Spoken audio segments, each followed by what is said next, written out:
हमारे सामने जो पहला प्रश्न है कि निम्नलिखित में से कौन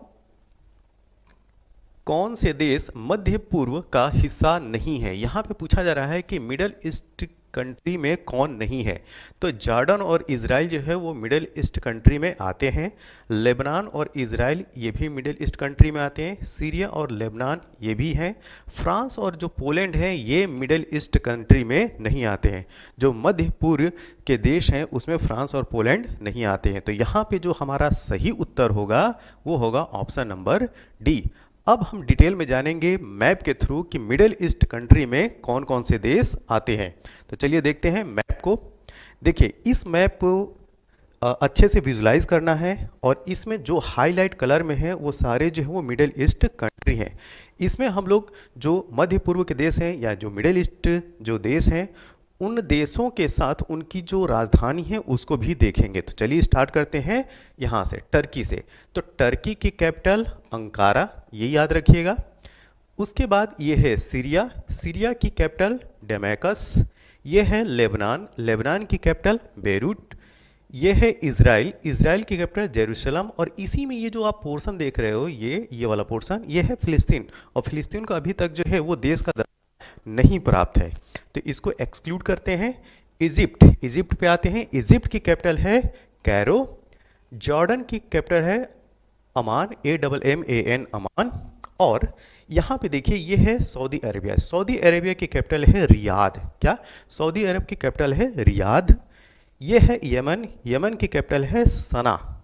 मैं यहाँ पे लिख देता हूँ SANAA, सना। तो यमन हो गया। ओमान की कैपिटल है मस्कट। UAE की कैपिटल है अबू धाबी। दोहा, कतर की कैपिटल दोहा। और कतर इस समय काफ़ी हाईलाइट है। और कतर क्यों हाईलाइट है? क्योंकि हमारे जो 8 राजनयिक थे उनको फांसी की सज़ा सुनाया है किसने? कतर ने। और किस केस के लिए? जासूसी करने के कारण। ठीक, तो ये जो है कतर देश इस समय काफ़ी हाईलाइट है, इसकी कैपिटल है दोहा। अब चलते हैं यहाँ कुवैत, कुवैत की कैपिटल है कुवैत सिटी। इराक की कैपिटल है बगदाद। और ईरान की कैपिटल है तेहरान।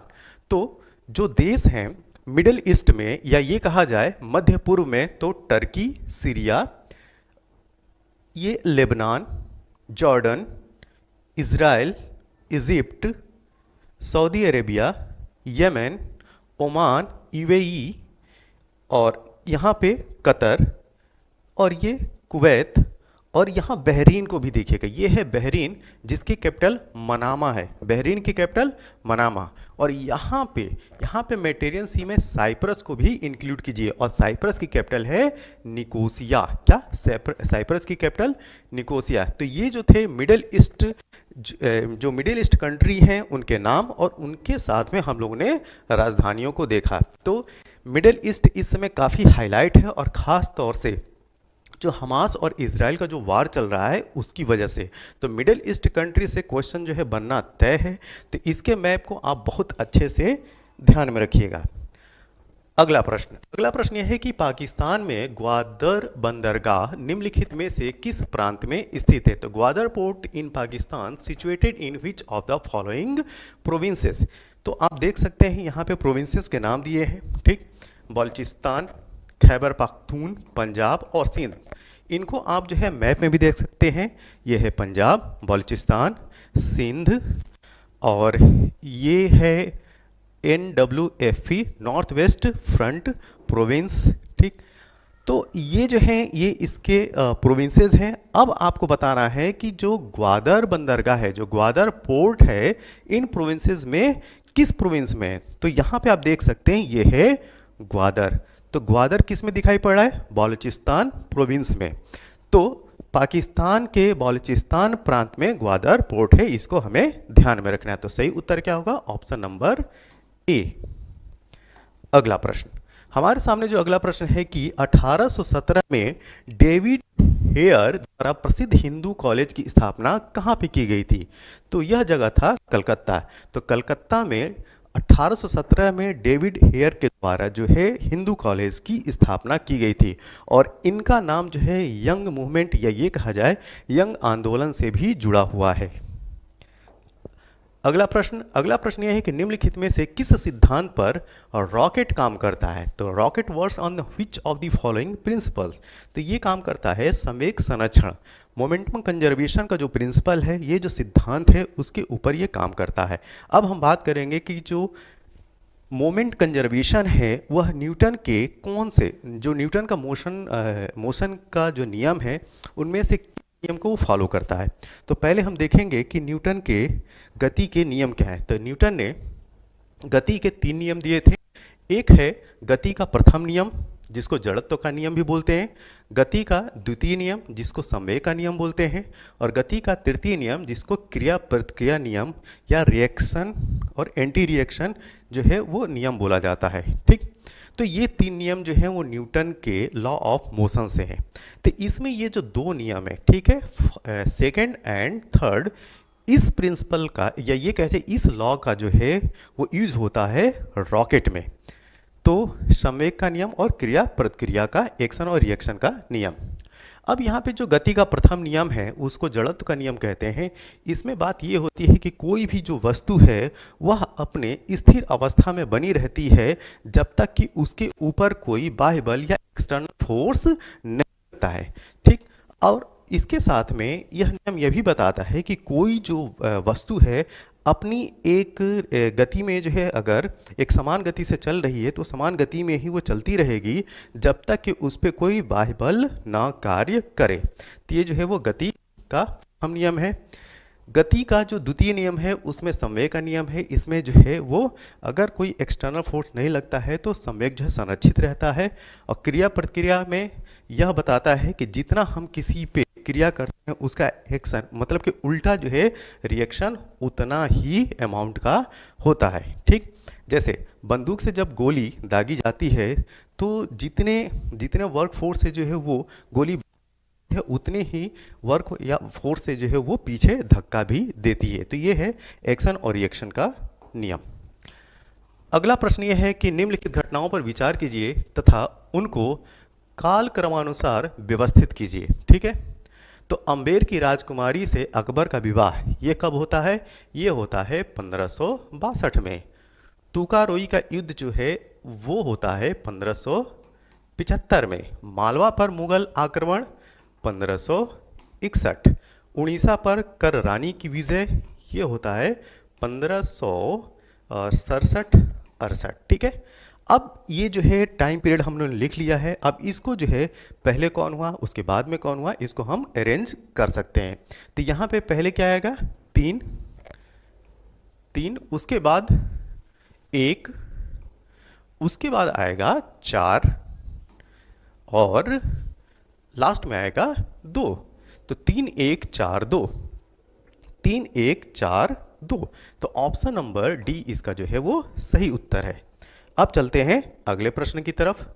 हमारे सामने जो अगला प्रश्न है कि aspirational district programme ADP NITI Aayog ने कब शुरू किया था? तो इसकी शुरुआत होती है जनवरी 2018 में। थोड़ा और हम जानेंगे कि जो एस्पिरेशनल डिस्ट्रिक्ट प्रोग्राम है एडीपी उसमें मुख्य बातें हैं क्या। देखिए, तो ये जो है 2018 में यह प्रोग्राम जो है नीति आयोग के द्वारा शुरू किया जाता है और यह विशेष तौर से जो अपने देश में पिछड़े हुए मतलब सोशली और इकोनॉमिक तौर पे मतलब आर्थिक और सामाजिक तौर से जो पिछड़े उनको चिन्हित किया गया और उनमें 112 जिलों को शामिल किया गया। ठीक है, कितने? 112, ये नंबर भी याद रखिएगा। और इसमें जो है वो 5 बातें ध्यान में रखी गई। क्या? स्वास्थ्य एवं पोषण, शिक्षा एजुकेशन, कृषि एवं जल संसाधन एग्रीकल्चर एंड वाटर रिसोर्सेज, वित्तीय समावेशन फाइनेंशियल इंक्लूजन और कौशल विकास मतलब स्किल डेवलपमेंट। इसके साथ में जो 5वां है वो है बुनियादी आधारभूत ढांचे पर इसको मतलब कि केंद्रित किया गया था। तो बुनियादी आधारभूत ढांचे का मतलब है बेसिक इंफ्रास्ट्रक्चर। तो ये जो 5 बातें थी उन जिलों में जो है वो विशेष तौर पे ध्यान में रखी जाएंगी। क्या? हेल्थ एंड न्यूट्रिशन स्वास्थ्य एवं पोषण, दूसरा एजुकेशन, तीसरा जो है कृषि एवं जल संसाधन मतलब कि एग्रीकल्चर और वाटर रिसोर्स, चौथा वित्तीय समावेश मतलब कि फाइनेंशियल इंक्लूजन एवं कौशल विकास स्किल डेवलपमेंट, और जो 5वां है वो बेसिक इंफ्रास्ट्रक्चर पर इसमें ध्यान केंद्रित किया गया। अगला प्रश्न ये है कि भूटान ने दिसंबर 2021 में निम्नलिखित में से किस देश के प्रधानमंत्री को अपना सर्वोच्च नागरिक सम्मान ऑर्डर ऑफ द ड्रग गवालपो प्रदान किया? तो ये एकदम ये कॉमन सेंस का है, ठीक। अगर एग्ज़ाम जो है भारत में हो रहा है और किसी प्रधानमंत्री के यहाँ पे नाम पे पूछा रहा है कि किसको सम्मान दिया गया, तो एक थोड़ी कॉमन सेंस से भी हम इसको सॉल्व कर सकते हैं। तो यहाँ पे हमारे ही देश के प्रधानमंत्री श्री नरेंद्र मोदी जी को जो ये सम्मान दिया गया, क्या? ऑर्डर ऑफ द ड्रग ग्वालो, ठीक। किसके द्वारा? भूटान के द्वारा। अब हम बात ये करेंगे कि हाल फिलहाल में जो भारत के जो पीएम हैं उनको जो भी सम्मान दिए गए हैं अन्य देशों के द्वारा, उनकी लिस्ट को देखते हैं। तो ये देखिए, तो प्रधानमंत्री को प्राप्त सर्वोच्च पुरस्कार 2016 और 23 के दरमियान, ठीक है। तो एबाकल award by the Republic of Palau, तो कौन दिया? Palau Republic. कब? 2023 में। Companion of the order of Fiji, कौन दिया? फिजी ने। इसमें देश का नाम ही जुड़े हुए हैं तो उसको हम पकड़ लेंगे। अगला है companion of the order of गो, ये पापुआ न्यू गिनी के द्वारा दिया गया है। Cross of the legion of honour, ये फ्रांस के द्वारा। Great cross of the order of Greece के द्वारा। इसके बाद नगदा पेलजी खोरलो अवार्ड 2021 में भूटान के द्वारा दिया गया। लीजन मेरिट अवार्ड 2020 में अमेरिका के द्वारा। सियोल शांति पुरस्कार 2018 में दक्षिण कोरिया, साउथ कोरिया के द्वारा। ग्रैंड कॉलर पुरस्कार 2018 फिलिस्तीन। Champion of the Earth award, ये एग्जाम में पूछा जा चुका है, ये यूनाइटेड नेशन यूएनओ के द्वारा दिया गया है, इसको ध्यान में रखिएगा। क्या? Champion of the Earth award 2018। Global goal keeper award 2019, ये जो है Bill and Melinda Gates Foundation के द्वारा दिया गया। The King Hamad order of the Renaissance 2019, ये बहरीन के द्वारा। ऑर्डर ऑफ जायद अवार्ड 2019 संयुक्त अरब अमीरात यूएई के द्वारा दिया गया, ठीक है। और Saint Andrews the Apostle award 2019, ये रूस के द्वारा। और Philip Kotler award 2019 Kellogg school of management के द्वारा। और रूल ऑफ निशान एजुद्दीन अवार्ड मालदीव के द्वारा। तो ये जो है वो सम्मान थे जो हमारे प्राइम मिनिस्टर नरेंद्र मोदी को दिया गया। अगला प्रश्न ये है कि भारत के संविधान के अनुच्छेद 300 के अनुसार भारत की सरकार का कानूनी नाम क्या है? ठीक है, यहाँ पे कानूनी नाम भारत सरकार का है क्या? तो ये है द यूनियन ऑफ इंडिया। क्या? Option B, the Union of India.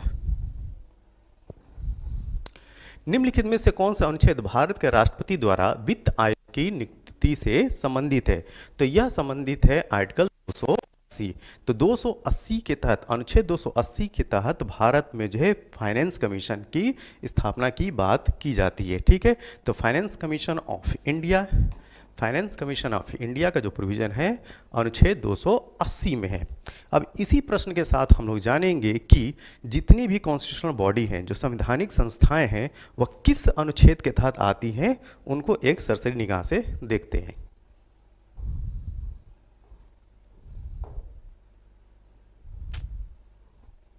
Okay, वो लिस्ट नहीं है, अभी हम नेक्स्ट में देखेंगे। ठीक है, भारत के संसद का कानून निर्माण की शक्ति निम्नलिखित के लिए प्राप्त है। ठीक है, तो आपको बताना है कि भारत जो है वो किन के लिए कानून निर्माण कर सकता है। तो भारत यूनियन ऑफ इंडिया, ये सही है। भारत का प्रदेश मतलब कि डोमिनियन, इनके लिए भी कर सकता है। जो नहीं कर सकता वो ये है कि विश्व में कहीं भी रहने भारतीय नागरिक हैं उनकी संपत्ति पे। तो ये जो है ऑप्शन गलत है, तो हमारा सही उत्तर 1 और 2, ऑप्शन बी। अगला प्रश्न, अफ्रीका में विक्टोरिया झील के संदर्भ में निम्नलिखित में से कौन सा कथन सही है? तो यह झील जो है वो 4 देशों से घिरी हुई है। ये स्टेटमेंट गलत है, वह 4 देशों से नहीं 3 देशों से घिरी हुई है। यह अफ्रीकी भ्रंश घाटी में स्थित है। जी हाँ, यह अफ्रीका के रिफ्ट वैली में ये लेक स्थित है। कौन सी लेक? विक्टोरिया। और विक्टोरिया लेक जो है वो मीठे पानी की झीलों में दुनिया की दूसरी सबसे बड़ी झील है। तो सबसे बड़ी झील पहले नंबर पे कौन है? वो है अमेरिका की सुपीरियर लेक। तो यहाँ पे जो सही उत्तर होगा वो होगा केवल 2। अब हम देखेंगे इसको मैप में, ये है विक्टोरिया, और लेक विक्टोरिया जो वो जिन 3 देशों से घिरा हुआ है वो है ये युगांडा, युगांडा के बाद तंजानिया और केनिया। तो ये 3 देशों का नाम याद रखिएगा, केनिया, युगांडा और तंजानिया। इन 3 देशों से लेक विक्टोरिया घिरी हुई है।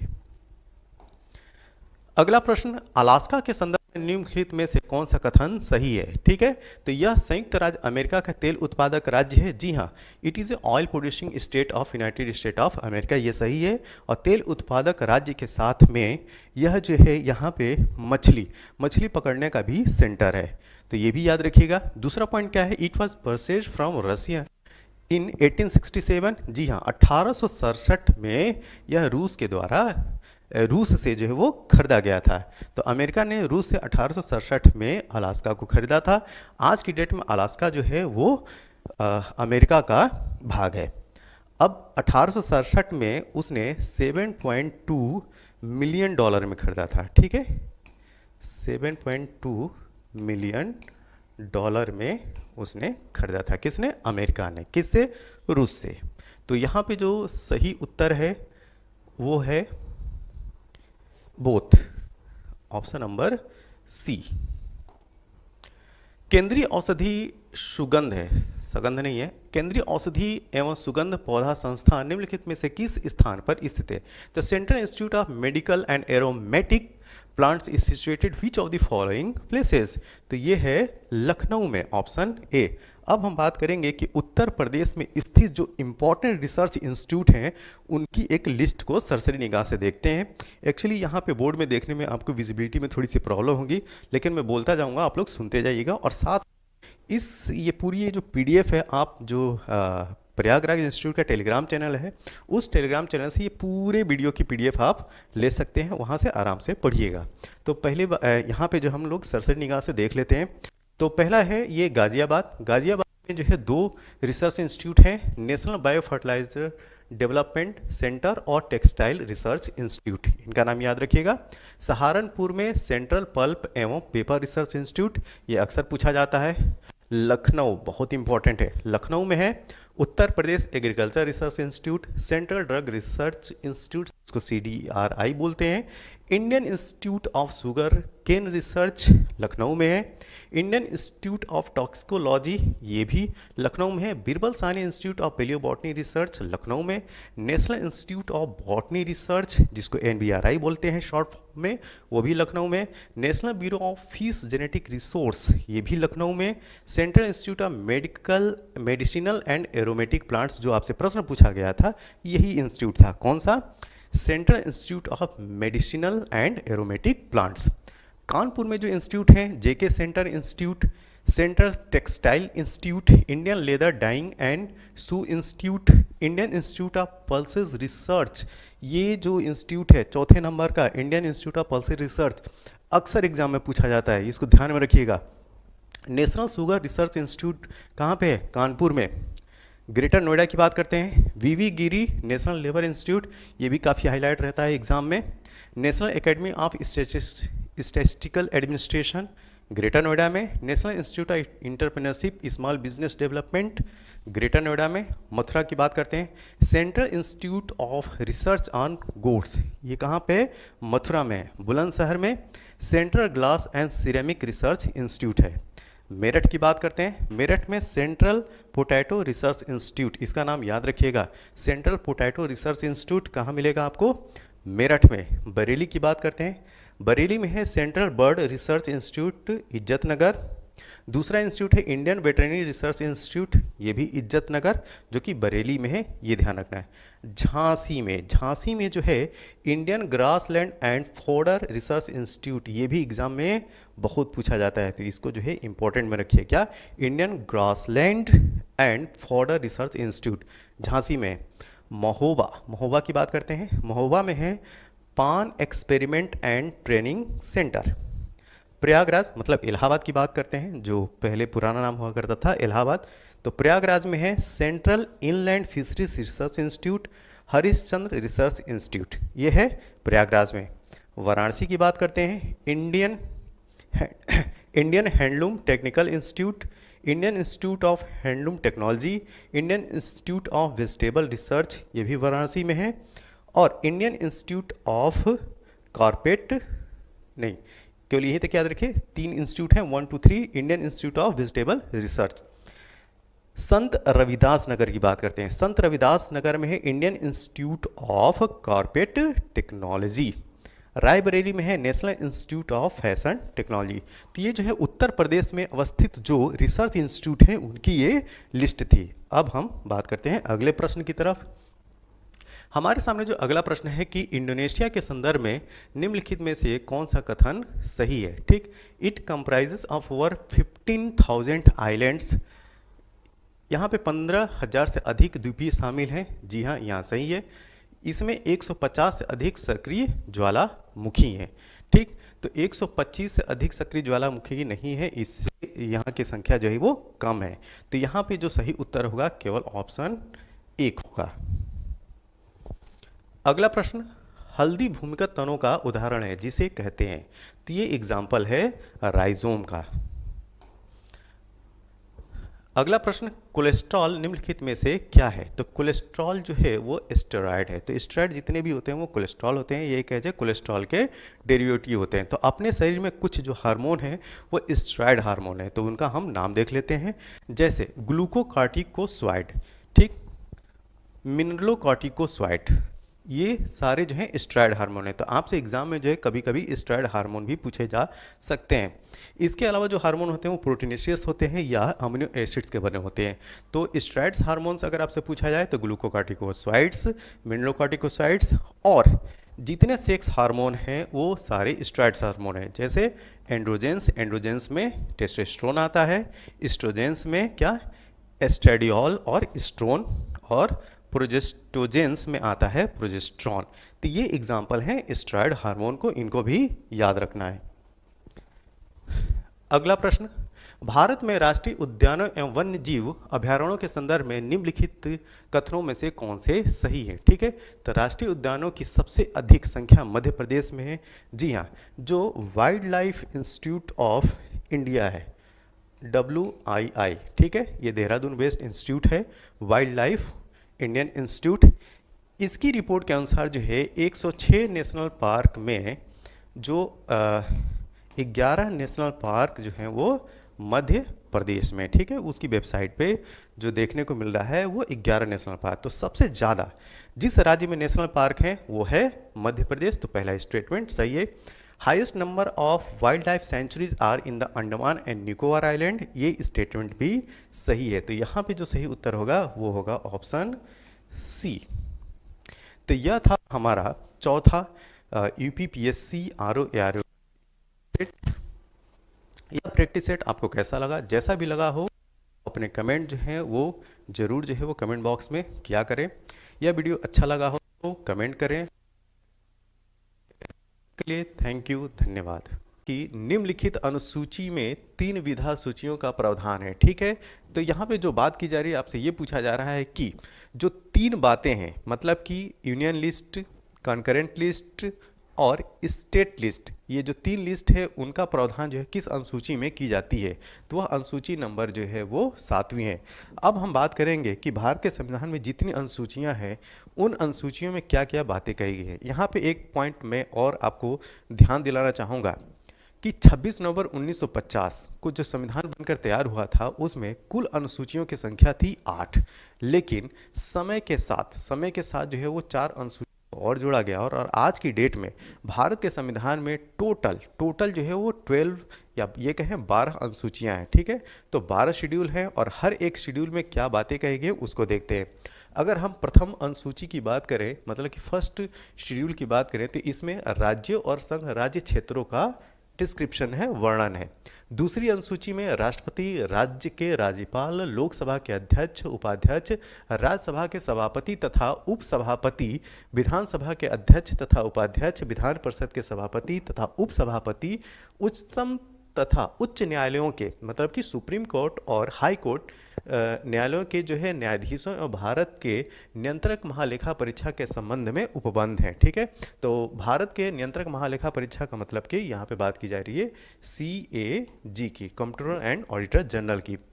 अब बात करते हैं तीसरी अनुसूची में, जो थर्ड शेड्यूल है उसमें बात की गई है शपथ और प्रतिज्ञान के प्रारूप के बारे में। ठीक है, चौथी अनुसूची में राज्यसभा में सीटों का आवंटन की बात की गई है। पांचवी अनुसूची जो है वो संबंधित है अनुसूचित क्षेत्रों और अनुसूचित जनजातियों के प्रशासन और नियंत्रण के बारे में, इसमें उपबंध शामिल है। छठी अनुसूची की बात किया जाए, मतलब सिक्स शेड्यूल की बात किया जाए, तो स्पेशल जो कुछ राज्य जैसे कि असम, मेघालय, त्रिपुरा और मिजोरम, ये जो 4 राज्य हैं इनका नाम भी आपको याद रखना है। असम, मेघालय, त्रिपुरा और मिजोरम राज्यों में जनजातीय क्षेत्रों के प्रशासन के बारे में उपबंध दिया गया है। किसमें? छठी अनुसूची में। तो फिर से देखिए, असम, मेघालय, त्रिपुरा, मिजोरम राज्यों के जनजातीय क्षेत्रों के प्रशासन के बारे में उपबंध है। सातवीं अनुसूची, जो आपसे प्रश्न पूछा गया था इसी अनुसूची के बारे में पूछा गया था, तो सातवीं अनुसूची में आपको यूनियन लिस्ट मतलब संघ सूची मिलेगी, राज्य सूची मिलेंगी मतलब स्टेट लिस्ट, और समवर्ती सूची जिसको कंकरेंट लिस्ट कहते हैं उसका जो है प्रावधान है। आठवीं अनुसूची जो है वो ऑफिशियल लैंग्वेज से है, जो मान्यता प्राप्त भाषाएं हैं उनसे है। तो आज की डेट में जो टोटल ऑफिशियल लैंग्वेज है उनकी संख्या है 22। नवीं अनुसूची जो है विशिष्ट अधिनियमों और अधिनियमों के सत्यापन के प्रावधान के बारे में बात करती है। अब जो नवीं अनुसूची है उसके बाद हम 10वीं अनुसूची की अगर बात करें तो इसमें जो है दल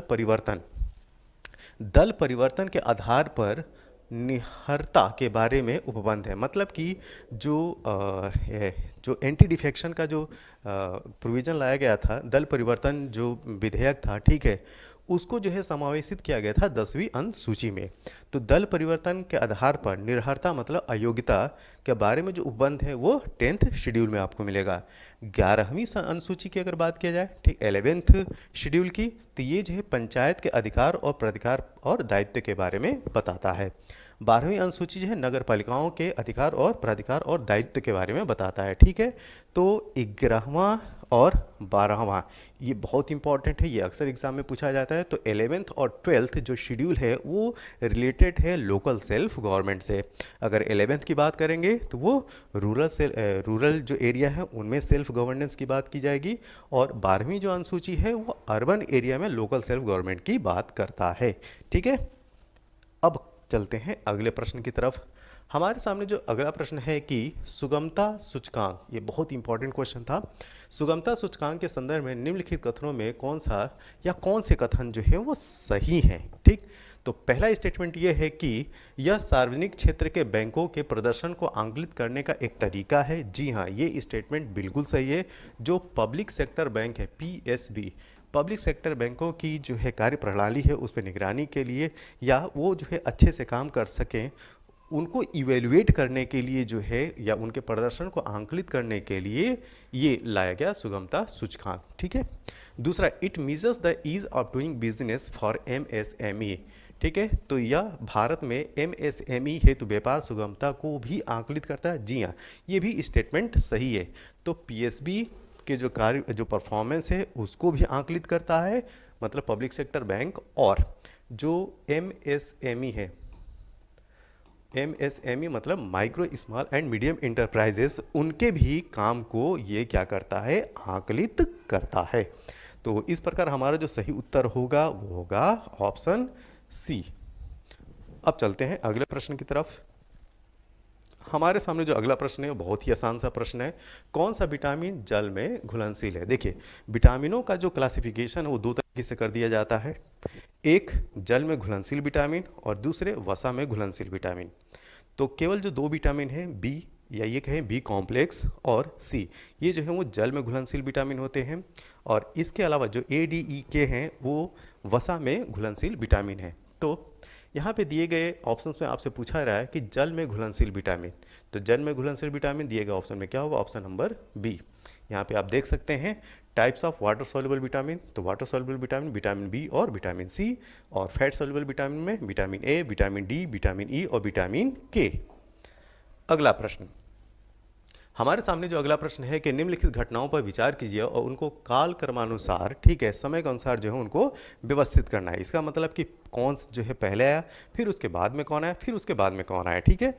तो यहाँ पे देखिए प्रोजेक्ट एलिफेंट जो है वो 1992 का है। बायोलॉजिकल डाइवर्सिटी एक्ट 2002 का ये एक्ट है, अधिनियम है। वाइल्ड लाइफ प्रोटेक्शन एक्ट 1972 का है, 1972 का। और प्रोजेक्ट टाइगर जो है वो 1973 का है।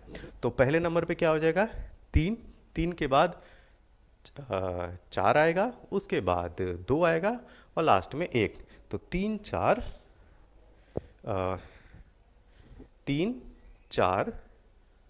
2 और 1। तो 3 4 सॉरी पहले जो है वो 3, उसके बाद 4, उसके बाद 1 और 2।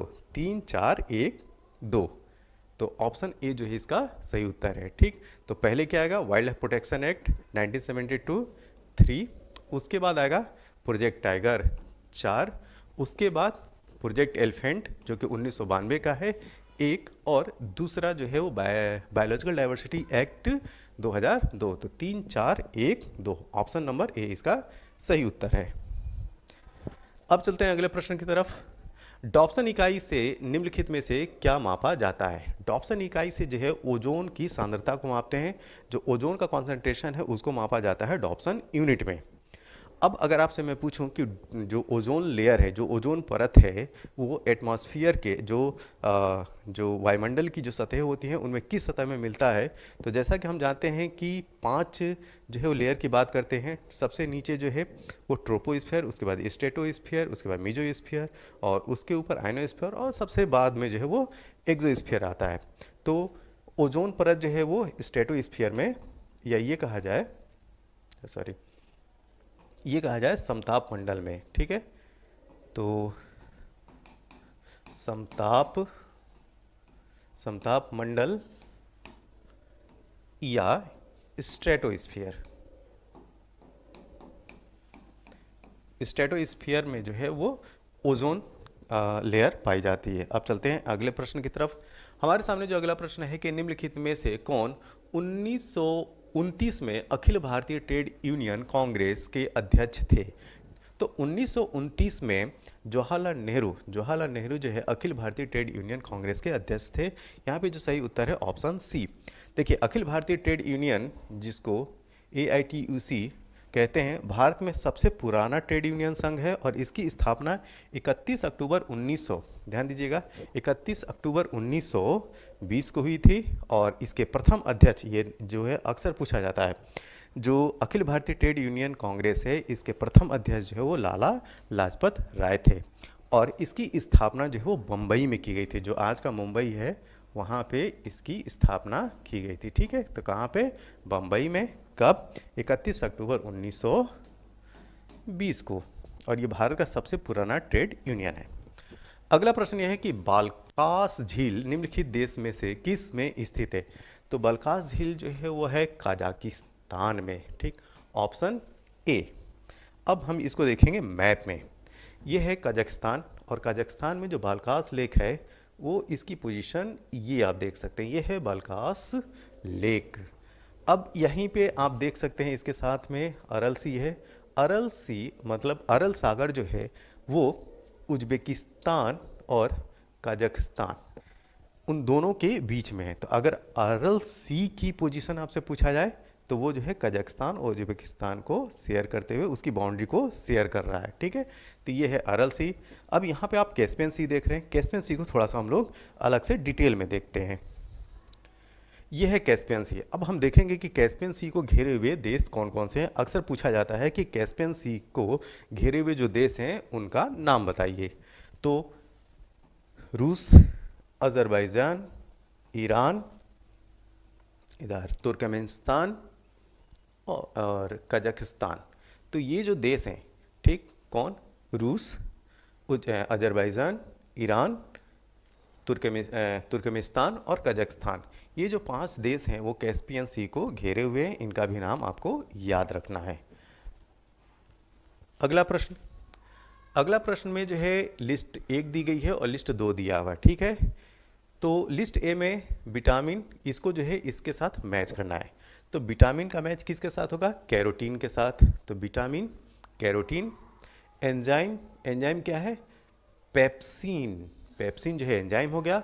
हार्मोन, प्रोजेस्टेरॉन, ठीक है। और प्रोटीन है केराटिन, केराटिन प्रोटीन हो गया, ठीक है।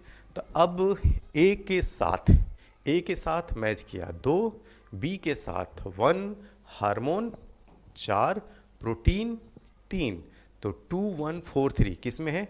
यस, ऑप्शन डी इसका सही उत्तर है। अगला प्रश्न, अगला प्रश्न यहाँ पे भी जो है एक लिस्ट दी गई है और इधर एक लिस्ट दी हुई है, ठीक। लिस्ट 1 में जो है वो स्थल है और लिस्ट 2 में संबंधित तीर्थंकर हैं। तो आपको बताना है जो स्थल है उनके साथ जो संबंधित तीर्थंकर हैं वो कौन है। तो श्रावस्ती, श्रावस्ती, तो श्रावस्ती जो स्थल है वो किस तीर्थंकर से संबंधित है? तो श्रावस्ती संबंधित है शंभवनाथ से। ये काक नदी जो है वो संबंधित है सुविधानाथ, अयोध्या ऋषभनाथ, और पभोषा जो है वो पद्म प्रभु से संबंधित है। तो क्या क्रम हो गया? श्रावस्ती, शंभवनाथ 4 1 का 4, काकंदी, काकंदी संबंधित है 3 सुविधानाथ 3, अयोध्या ऋषभनाथ 1, और पभोषा जो है वो पद्म प्रभु, ऑप्शन नंबर सेकंड। तो 4 3 1 2 ऑप्शन नंबर सी इसका जो है वो सही उत्तर है। अब चलते हैं अगले प्रश्न की तरफ। अगले प्रश्न में भी लिस्ट 1 दी गई है और लिस्ट 2 दिया गया है। इसको जो है एक तरफ जो है बादशाह है और दूसरी तरफ उनके जो दीवान है उनका नाम दिया गया है और उसको मैच करना है। तो अकबर, अकबर का दीवान का क्या नाम था? मुजफ्फर खां। तो ए का हो गया 3, यहाँ से ए का 3 मुजफ्फर खां, ये थोड़ा सा ए का 3।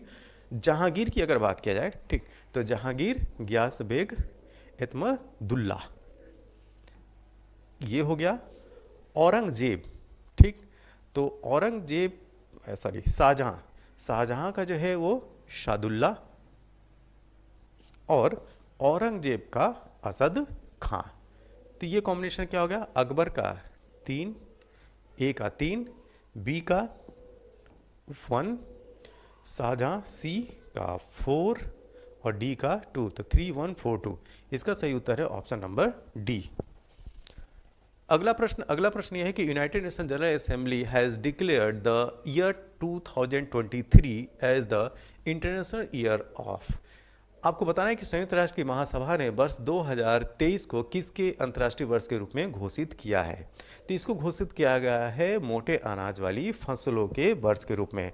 तो अक्सर जो है आपसे प्रश्न ये पूछा जाता है कि संयुक्त राष्ट्र संघ द्वारा जो है वो कौन सा वर्ष किस विशेष रूप से जो है उसको डेजिग्नेट किया गया है। तो इस वजह से हम लोग जानेंगे कि 2023 के बाद जो आने वाले वर्ष हैं 2024, 2025 और 2026, उसको जो है संयुक्त राष्ट्र संघ ने जो है किस वर्ष के लिए रूप में नामांकित किया है। तो 2023 जो अभी हमारे प्रश्न में था वो है बाजरा का अंतर्राष्ट्रीय वर्ष, और दूसरा भी याद रखिएगा शांति की गारंटी के रूप में संवाद का अंतर्राष्ट्रीय वर्ष। 2024 कैमलिड्स का अंतर्राष्ट्रीय वर्ष। यहाँ पे जो कैमलिड है वो ऊंट वाली जो प्रजातियाँ हैं उनके लिए ये वर्ष जो है वो डेजिग्नेट किया गया है 2024।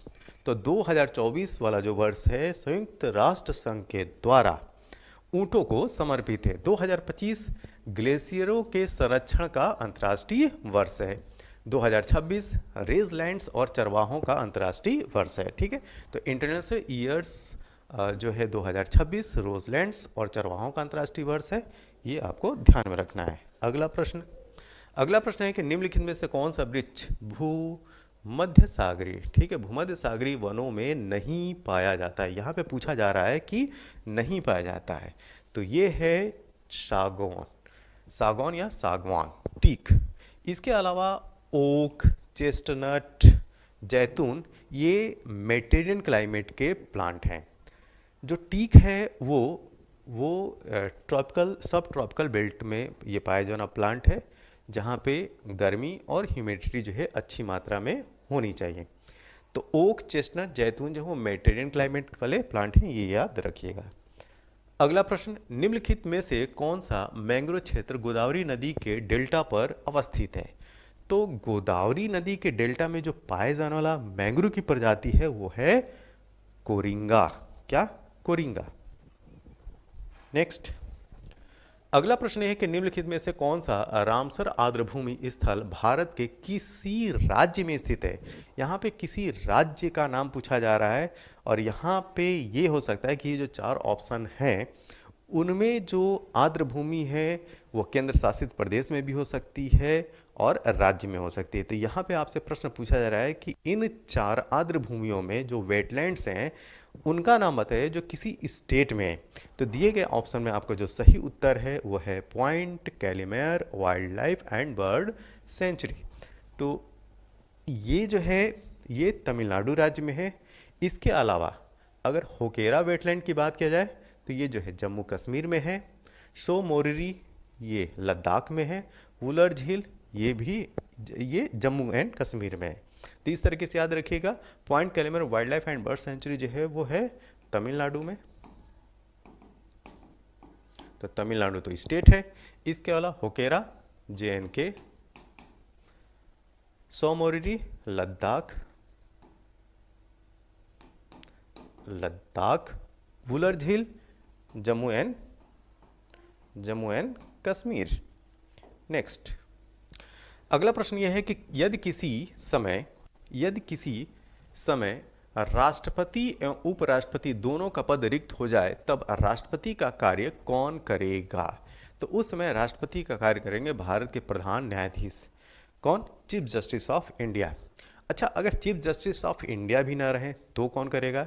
तो उस समय सुप्रीम कोर्ट के जो वरिष्ठतम जज होंगे वो इस कार्यभार को संभालेंगे। तो यदि किसी समय राष्ट्रपति एवं उपराष्ट्रपति दोनों का पद रिक्त हो जाए तब राष्ट्रपति का कार्य कौन करेगा? भारत के प्रधान न्यायाधीश, मतलब चीफ जस्टिस ऑफ इंडिया। और अगर चीफ जस्टिस ऑफ इंडिया भी नहीं है तो सुप्रीम कोर्ट के जो वरिष्ठतम जज होंगे वो राष्ट्रपति का पद संभालेंगे। तो यह था हमारा तीसरा वीडियो UPPSC RO ARO के डेली प्रैक्टिस सेट के संदर्भ में। जैसा कि हम इसमें डिस्कस करते हैं स्टैटिक GK, MCQ क्वेश्चंस और करंट अफेयर। तो ये वीडियो आपको कैसा लगा? जैसा भी लगा हो आप इसमें जो है कमेंट करके हमें ज़रूर बताएं। इस वीडियो को लाइक करें, कमेंट करें और सब्सक्राइब करें। तब तक के लिए थैंक यू, धन्यवाद।